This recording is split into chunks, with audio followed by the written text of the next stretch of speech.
इसकी बुनियाद आज नहीं हुई, ये आज नहीं है कि आज एक बंदा वहाँ पर गया और सीईओ बन के बैठ गया। इसकी बुनियाद पिछले 40-50 सालों से बढ़ गई। वहाँ की नायब सदर बन गई है अमेरिका की, जो है वो इंडियन बनी है। इंडिया की एजुकेशन सिस्टम को तो देखें कि उनकी जो शरह खानगी है वो कहाँ पे है और हमारी कहाँ पे है। वो इंडिया के नील मोहन साहब हैं, उनको उन्होंने यूट्यूब का जो है वो सीईओ लगा दिया है।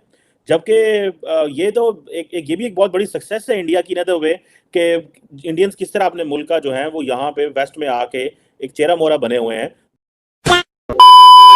जय हिंद, जय श्री राम। तो भाई इंडिया के लिए आज बहुत बड़ी अचीवमेंट है, यानी कि नील मोहन सर हैं जो कि भारतीय ताल्लुकात रखते हैं, अमेरिका के रहने वाले हैं वैसे तो, उनको यूट्यूब का सीईओ बना दिया है। और तो भाई पड़ोसियों की सोच देखिए, उनका मानना है कि अब जो कश्मीर मुद्दे पे वीडियो बनेगी उसको दबा दिया जाएगा। वाह क्या एजुकेशन लगाई है। तो इनके रिएक्शन लीजिए भाई साहब। मोहन साहब के लिए एक लाइक तो बनता। वीडियो शुरू करते हैं। अब ये नील मोहन जो यूट्यूब के नए सीईओ बने हैं, किस तरीके से आप देखते हैं? इससे ऑब्वियसली जैसे जैसे सीईओ बढ़ते जाएंगे इंडिया के, इससे इंडिया को ज्यादा फायदा नहीं होगा? डेफिनेटली होगा, डेफिनेटली होगा। अगर खुदा ना खास्ता जो मुआशी हालात बन गए हैं, इंडिया ने हमला किया तो हम सारे उनके कलावे में आ जाएंगे और कहेंगे कि ये इंडिया ही है, पाकिस्तान खत्म है। मेरे साथ अन्याय हुआ है, मेरे साथ अन्याय हुआ है और मैं अब किसी के साथ अन्याय नहीं होने दूंगा। अरे ये हमारा मुल्क जा किस तरफ रहा है? तबाही की दहाने की तरफ ये बिल्कुल पहुंच चुका है। बस एक अगर ठुड्डा अमेरिका ने मार दिया ना तो ये खत्म हो जाएगा। ऐसी बात नहीं है कि पाकिस्तान उनका मुकाबला नहीं कर सकता। मुकाबला तो अफगानिस्तान में ने भी अमेरिका का किया है और पूरी दुनिया के मुल्कों का किया है। वो तो हमसे भी ज्यादा गए गुजरे थे। जो मुकाबला है वो रब की साथ करवाती है, इंसानों के बस में नहीं है। हमें ये जरूर सोचना चाहिए कि अगर उनका नक्शे कदम बेहतर है तो हम उसके ऊपर चलें, किसी का भी है। चलो चलो चलो। मेरा आज आपसे क्वेश्चन ये है, यूट्यूब का आज नया सीईओ जो है वो मुंतखब हुआ है और उसका नाम जो है वो नील मतलब है इंडियन ओरिजिन से उसका ताल्लुक है। क्या वजह है? अगर देखा जाए तो गूगल का सीईओ भी एक भारत से ताल्लुक़ रखता है, माइक्रोसॉफ्ट का सीईओ भी भारत से ताल्लुक़ रखता है, अब यूट्यूब का भी जो हायर हुआ है वो एक भारत से ताल्लुक़ रखता है। और यहाँ पर अगर देखा जाए तो स्कूल बंद किए जा रहे हैं, जो छोटे छोटे बच्चे हैं वो शदीद गर्मी में सड़कों पर आके बैठ रहे हैं। क्या वजह लगता है कि हमारी तालीम में प्रायोरिटी स्टार्ट से ही क्यों नहीं रही?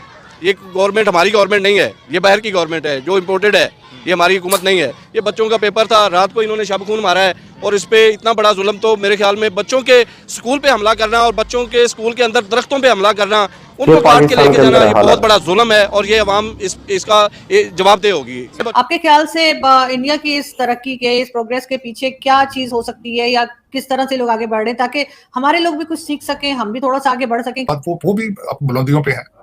हमारी करप्शन की स्टोरियां, हम दुनिया में मशहूर हैं तो करप्शन की वजह से मशहूर है। हमारे इरादे आगे भी मुस्तकबिल में कोई अच्छे नहीं है। हमारी तवज्जो आज भी जिहाद पे है, हमारा फोकस आज भी तबलीग है और बस यही हमारा फोकस है। उस पर क्या किया जा सकता है? टेक्नोलॉजी या दूसरी चीजों पे आपका कोई तवज्जो नहीं है। हमें कुछ तो कंट्रोल हो जाएंगे, जिस तरह आपने फरमाया कि यूट्यूब पे हमारे भारतीय भाई आ गए हैं सीईओ भाई। अब वो जाहिर है कोई कश्मीर पे बात करेगा तो उसका अकाउंट बंद होगा, कोई इधर उधर वैसे बात करेगा तो उसके, जिस तरह ट्विटर में पहले होता रहा बाजी के अंदर, वो अब आ गया यूट्यूब के ऊपर भी, तो कुछ कंट्रोल तो वहां से हो जाएगा। कुछ ये कर रहे हैं तो बेहतरी आ जाएगी, इसमें कोई मॉरल्स बेहतर हो जाएंगे। ट्विटर के अंदर तो काफी हद तक चीजें जो है वो ठीक हुई हैं। अमेरिका में कल परसों मैंने कैपिटल हिल के ऊपर उनकी हियरिंग थी, मैंने बड़े गौर से सुने, हर चीज को सुना, क्योंकि इस वक्त ये हुआ है कि इलॉन मस्क ने सारी ईमेल्स जो थी वो सारी चीजें पब्लिक कर दी हैं। उन्होंने बता दिया है कि मेरे आने से पहले यहाँ पे ये लोग किस तरह बिहेव करते थे, ये किस तरीके से they were embedded with the Biden administration, और उनके बच्चे की हंटर बाइडेन की चीजें किस तरह छुपाते रहे हैं, डॉक्यूमेंट्स किस तरह छुपाते रहे हैं, डोनाल्ड ट्रंप को किस तरह विक्टिमाइज करते रहे हैं। तो मेरे ख्याल में दिस इज ये अब अगर सोशल मीडिया के जो ये बाय प्रोडक्ट्स हैं कि आवाज दबा देने से समझते हैं कि चीजें बंद हो जाएंगी, हालांकि आवाज दबाने से कुछ नहीं होता। बच्चों को तो बाहर तालीम दिलवाते हैं और इधर हमारे बच्चों को ये स्कूल से उठा के सड़कों पे लेके आ गए हैं कि सड़कों पे बैठ के आपके बच्चे जो है ना, ये हमारा हक रह गया है कि हम सड़कों पे अपने बच्चों को तालीम दिलवा सकें। यही वजह है कि पाकिस्तान से कोई भी मल्टीनेशनल कंपनी का सीईओ नहीं बनता, कोई बड़ी पोस्ट नहीं। डेफिनेटली ऐसा ही है। हमारे आप इंडिया की बात कर रहे थे, आप इंडिया की एजुकेशन सिस्टम को तो देखें कि उनकी जो शरह खानगी है वो कहाँ पे है और हमारी कहाँ पे है।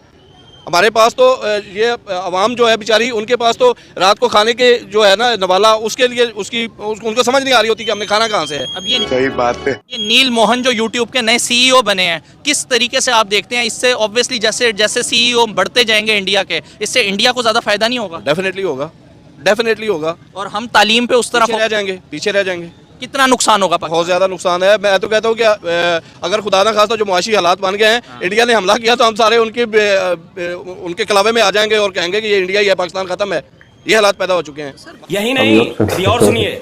माजरत के साथ सर मुझे ये बताएं कि स्कूल बंद हो रहे हैं, कल मिनी बजट आया, मुर्दों के ऊपर, कब्रों पे टैक्स लगाया जा रहा है, जिंदा तो टैक्स दे ही रहे थे, अब मुर्दों के ऊपर टैक्स लगाया जा रहा है, ये हमारा मुल्क जा किस तरफ रहा है? तबाही की दहाने की तरफ ये बिल्कुल पहुंच चुका है। बस एक अगर ठुड्डा अमेरिका ने मार दिया ना तो ये खत्म हो जाएगा इंशाल्लाह। सर मुझे आप ये बताएं, सर मुझे ये बताएं कि डे बाय डे इंडिया से कोई ना कोई सीईओ मुंतखब हो रहा है किसी बड़ी कंपनी का। आज यूट्यूब का सीईओ बना है, वो भी एक इंडिया से ताल्लुक़ रखता है। किस तरीके से देखते हैं बहैसियत पाकिस्तानी? देखें, सबसे पहली तो बात यह है कि इंडिया का एजुकेशन सिस्टम ज़ाहिर है, इसका मतलब है हमें ज़रूरत नहीं है उनको समझने की। ये उनके जो रिजल्ट है वो बता रहे हैं कि उनका एजुकेशन सिस्टम हमारे से बहुत ज़्यादा बेहतर है। सही। और उनका जो निज़ाम है वहाँ का इंतज़ामी, अदालती और पुलिस का निज़ाम और एजुकेशन का निज़ाम हमसे बेहतर है, तो वो बेहतर माइंड्स प्रोड्यूस करने के काबिल हो रहे हैं। हमारे यहाँ इंतज़ाम ठीक नहीं है, हमारे मुल्क को पीछे धकेला जा रहा है ऐसा ऐसा। अवाम तो नहीं कर रही है सर। इस टाइम आधे से ज़्यादा अमेरिका को इंडियंस चला रहे हैं। इंडियंस ने उसको जो है जितनी भी बड़ी सीटें हैं, इंडियंस उसके ऊपर मतलब बैठे हैं, इंडियंस रूल कर रहे हैं वहाँ पे। वो इसलिए कर रहे हैं कि उन्होंने पिछले 70-75 साल में अपनी तालीम पे तवज्जो दी है। अमेरिका क्या कहते हैं, उनका मुल्क नहीं है इंडिया का, लेकिन अमेरिका को ऐसे जहन चाहिए, जो जहन ऐसे अमेरिका को चाहिए कि जो ज़्यादा फर्टाइल हों, ज़्यादा जरखेज़ जहन चाहिए उनको। वो किसी भी मुल्क को चाहिए, सब मुल्कों को चाहिए। ज़हीन लोगों की मांग हर जगह पर है। लेकिन सर कोई भी कंपनी का सीईओ पाकिस्तान से क्यों नहीं मुंतखब किया जाता, ये इंडिया ही से क्यों मुंतखब किया जाता है? क्योंकि इस चीज़ की बुनियाद आज नहीं हुई। ये आज नहीं है कि आज एक बंदा वहाँ पर गया और सीईओ बन के बैठ गया। इसकी बुनियाद पिछले 40-50 सालों से पड़ गई। वहाँ की नायब सदर बन गई है अमेरिका की, जो है वो इंडियन बनी है, तो वो उसकी माँ गई थी न्यूयॉर्क में। तो वो ये तो 60 साल 50 साल पहले वो उन लोगों ने अपने आप को उस तरफ मुंतकिल करना शुरू कर दिया जहाँ पर हमारी हुकूमतों ने तवज्जो नहीं दी तालीमी बुनियाद पे, तालीमी हवाले से हमारे माशरे को उस तरह से प्रवान चढ़ने नहीं दिया गया। आप इस स्टेप को किस तरह देखते हैं कि वहाँ पर तो सीईओ बन रहे हैं, यहाँ पे स्कूल बंद हो रहे हैं? यहाँ पर स्कूल इसलिए बंद हो रहे हैं कि ये कह रहे हैं और ज़्यादा ये धकेला जाए इनको जहालत की तरफ। आप ये देखें, यहाँ पर तो तालीम दी नहीं जा रही। यहाँ के बच्चों को इस चीज़ का मिच्योर ही नहीं किया जा रहा, कॉन्फिडेंस ही नहीं दिया जा रहा कि आप कुछ बन सकते हो। यहाँ के बच्चे सड़कों पे हैं, यहाँ के जवान भी सड़कों पे हैं, यहाँ के बूढ़े भी सड़कों पे हैं। क्या बात है सर, क्या बात है सर, क्या बात, ये बात है। वहाँ पर सब लोग तालीम हासिल कर रहे हैं, करोड़ों की तादाद में वहाँ पर बच्चे तालीम हासिल कर रहे हैं और अच्छी क्वालिटी एजुकेशन है वहाँ पर। यहाँ पर ना ही तालीम का मयार वैसा बनने दिया जाता है। आप देखिए पाकिस्तान के अंदर बड़े बड़े ब्यूरोक्रेट्स हैं, सियासतदान हैं, जजेस हैं, तमाम बड़े लोग। यहाँ चांदबाग का कोई पढ़ा हुआ है, यहाँ एचिसन का पढ़ा हुआ है, यहाँ कराची ग्रामर स्कूल के, ये 5-7 इदारे हैं जिनके पढ़े हुए बच्चों ने हुकूमत करनी है पाकिस्तान के ऊपर। और ये जो मुतवसत तबके, गरीब तबके के जो स्कूल हैं, उनके ऊपर भी ये लोग कहते हैं कब्जा करें, ताकि ये और ज़्यादा गहराई में और तोरा बोरा की सुरंगों में घुसे हैं अफगानिस्तान की तरह। ये प्री प्लान्ड है, इसके अंदर आलमी एजेंडा भी है और यहाँ के लोकल लोग भी बिके हुए हैं। सर अगर ऐसे ही स्कूल बंद होते रहे तो क्या फ्यूचर देख रहे हैं पाकिस्तान का? अफगानिस्तान राजा जी अपनी शक्तियों का पूरा इस्तेमाल कर रहे हो, लेकिन लौंडा यहाँ नहीं रुक। अफगानिस्तान में भी स्कूल नहीं है, बच्चों की तालीम पे पाबंदी है वहाँ पर। सर अब तो अफगानिस्तान भी पाकिस्तान से मईशत के हिसाब से बेहतर हो गया बहुत, लेकिन वहाँ पर देखे ना मईशत के तौर वो स्टेबल नहीं हुआ अफगानिस्तान। वो किसी वक्त फिर गिर जाएगा नीचे, वो स्टेबल नहीं है अफगानिस्तान। तो भाई अब बात करते हैं, जैसे कि भारतीय मूल के जो सीईओ हैं यूट्यूब के बन चुके हैं कि पाकिस्तानी जब हमारे पड़ोसी बोलते हैं कि भाई इंडिया का ये उस पोस्ट पे चला गया या पोस्ट पे, यानी कि इनका बोलना है कि भाई कम से कम 10 से ज्यादा तो ऐसे होंगे जो दूसरे मुल्कों के प्रधानमंत्री इंडियन मुल्क से ताल्लुकात रखते हैं, वो बन चुके हैं। जितनी बड़ी बड़ी इंटरनेशनल जो मल्टीनेशनल कंपनियां हैं, सभी के सीईओ हैं धीरे धीरे इंडियन। ऐसा क्यों? क्योंकि भाई आपको पता है कि आईटी क्षेत्र में जो भारत का पकड़ है, मजबूत पकड़ है, वो आज चरम सीमा पर है। यानी कि भाई एक बार जो बिल गेट्स है उन्होंने बोला था, अगर मैं इंडियन किसी को यहां पर अपनी कंपनी में जॉब नहीं दूंगा तो एक माइक्रोसॉफ्ट कंपनी है वो इंडिया में भी खुली पाएगी। और ये बिल्कुल है, इंडिया में भी भाई माइक्रोसॉफ्ट खुल सकती है और वो बंद हो सकती है, क्योंकि आज जो वर्ल्ड है वो कहीं ना कहीं भाई पूरा का वर्ल्ड है, उसकी निगाहें आज भारत पे टिकी हुई है। और ये निगाहें क्यों टिकी हुई है वो आपको कमेंट जरूर करें। भारत माता की जय, जय हिंद जरूर लिखें। आपकी कोई राय हो या कोई विचार वो भी रखें। जय हिंद, जय भारत।